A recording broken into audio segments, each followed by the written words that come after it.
안녕하세요 여러분.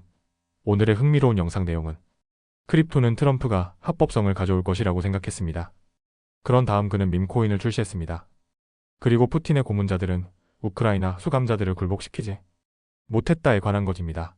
우선 좋아요 버튼을 누르고 채널 구독 및 알림 설정도 잊지 마세요. 여러분의 관심과 지지가 저희에게 큰 힘이 됩니다. 첫 영상은 월스트리트 저널의 기사를 바탕으로 한 이야기를 준비했습니다. 이번 주제는 도널드 트럼프 전 대통령과 그의 부인이 출시한 암호화폐 밈코인에 대한 논란입니다. 이 영상은 원문 기사를 재구성하여 이해하기 쉽게 전달하며 요약된 내용을 사용합니다. 첫째, 트럼프의 밈코인 출시. 트럼프 전 대통령과 그의 부인 멜라니아 트럼프가 각각 달러 TRUMP와 달러 MLANIA라는 암호화폐 밈코인을 출시했습니다. 이 코인들은 경제적 가치를 지닌 자산이라기보다는 인터넷 밈을 기반으로 한 투기적 성격이 강한 자산입니다. 달러 TRUMP 코인은 출시 후 시가총액이 84억 달러까지 치솟았습니다. 달러 MLANIA 코인은 8억 달러의 가치를 기록했습니다. 이 두 코인의 출시는 암호화폐 업계와 투자자들 사이에서 큰 논란을 불러일으켰습니다. 둘째, 암호화폐 업계의 반응. 암호화폐 업계는 트럼프의 코인 출시로 인해 신뢰도와 이미지가 손상될 것을 우려하고 있습니다. 특히 몇몇 업계 관계자들은 다음과 같은 문제를 지적합니다. 예상충 문제. 트럼프는 코인 판매로 직접 이익을 얻는 동시에 암호화폐 정책에 영향을 미칠 수 있는 위치에 있습니다. 투기적 성격. 이 코인은 가격 변동성이 크고 실제로 경제적 가치를 창출하지 않습니다. 심지어 트럼프 지지자인 암호화폐 전문가 라이언 셀키스조차 코인 출시를 권고한 자문위원을 해고하라고 촉구했습니다. 셋째, 달러 TRUMP와 달러 MLANIA의 가격 변동. 코인 출시 직후 달러 TRUMP의 가격은 급등했지만 달러 MLANIA가 출시된 후 절반 가까이 하락했습니다. 이는 두 코인이 같은 투자자층을 대상으로 하기 때문에 수요가 분산된 결과로 보입니다. 한편 암호화폐 커뮤니티에서는 이 두 코인이 투자자들에게 큰 손실을 안길 수 있는 펌프 언드 덤프 방식으로 운영될 가능성을 우려하고 있습니다. 넷째, 트럼프와 암호화폐 커뮤니티 간 갈등.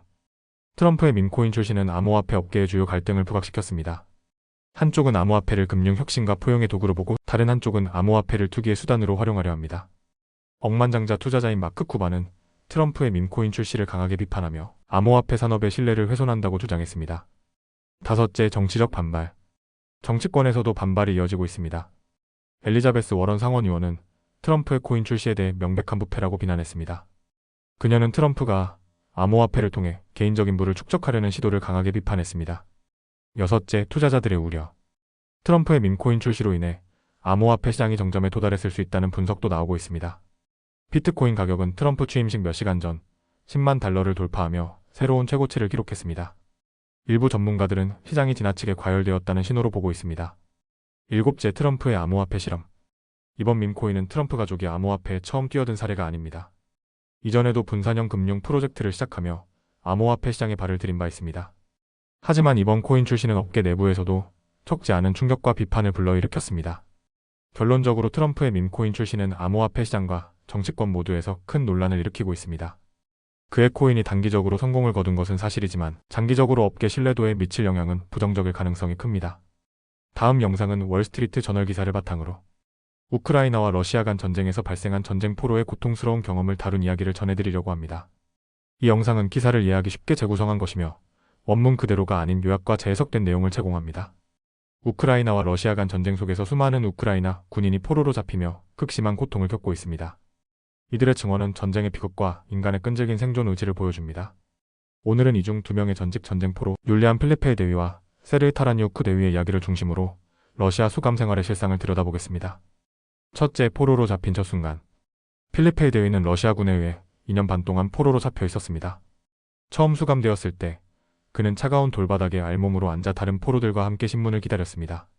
러시아 경비원들은 그의 문신에서 우크라이나의 상징인 삼지창을 발견하고 잔인한 신문을 시작했습니다. 그는 신문실에서 고무 곤봉과 나무 망치, 전기 충격을 포함한 고문을 당했습니다. 몇 시간 동안 이어진 구타와 고문 끝에 그는 심하게 부상당해 며칠 동안 제대로 걸을 수조차 없었습니다. 둘째, 러시아의 체계적인 학대. 필리페이는 이후 여러 교도소로 옮겨 다니며 지속적인 학대를 경험했습니다. 이는 단순히 우발적인 폭력이 아니라 체계적이고 조직적인 고문이었습니다. UN 보고서에 따르면 러시아 교도소에서 성폭력, 구타, 전기 충격 등의 비인간적 행위가 광범위하게 이루어지고 있습니다.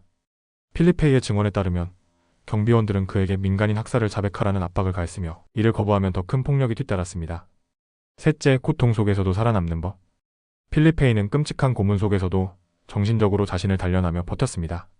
그는 눈을 감고 사랑하는 사람을 떠올리며 마음을 날려보냈다고 말했습니다. 포로 생활 중 필리페이는 다른 포로들과 함께 유대감을 형성하며 서로를 격려했습니다. 심지어 쥐를 애완동물처럼 키우며 작은 희망을 찾으려 했습니다. 넷째, 타라니오크 대위의 이야기. 타라니오크 대위는 러시아의 푸틴에게 전화하기라는 잔인한 고문을 경험했습니다. 이는 소련 시절의 통신 장치를 사용해 전선을 수감자의 신체에 연결하고 전기 충격을 가하는 방식이었습니다. 그는 또한 비닐봉지를 머리에 씌우는 질식 고문과 지속적인 수면 부족에 시달렸습니다. 결국 그는 고문을 이기지 못하고 러시아가 요구하는 자백서에 서명할 수밖에 없었습니다. 다섯째, 해방과 후유증. 필리페이와 타라니오크는 포로 교환을 통해 자유를 얻었지만 그들이 받은 상처는 여전히 남아 있습니다. 필리페이는 오른쪽 다리에 심각한 부상을 입었고 타라니오크는 청력 손실과 심각한 두통에 시달리고 있습니다. 그럼에도 불구하고 이들은 자유의 소중함을 잊지 않으며 일상을 회복하려 노력하고 있습니다. 여섯째, 자유와 희망. 포로에서 풀려난 후 필리페이는 자유에는 냄새가 있다고 말하며 여름비의 냄새와 소리를 즐겼습니다. 그는 자신이 포로로 있을 때 했던 약속, 즉 우크라이나 삼지창 문신을 확장해 중세 지도자의 초상화를 새기겠다는 다짐을 실천하고 있습니다. 이와 같이 소개해드린 이야기는 전쟁이 개인에게 미치는 잔인한 영향을 보여줍니다. 하지만 그 속에서도 꺾이지 않는 의지와 희망을 찾을 수 있었습니다. 이 이야기가 여러분에게 전쟁의 비극을 다시 한번 생각하게 하고 평화의 중요성을 깨닫게 하기를 바랍니다. 오늘은 여기까지입니다. 다음 영상에서 더 유익하고 흥미로운 내용으로 찾아뵙겠습니다. 이 영상은 투자 의견이 아닙니다. 매우 감사합니다.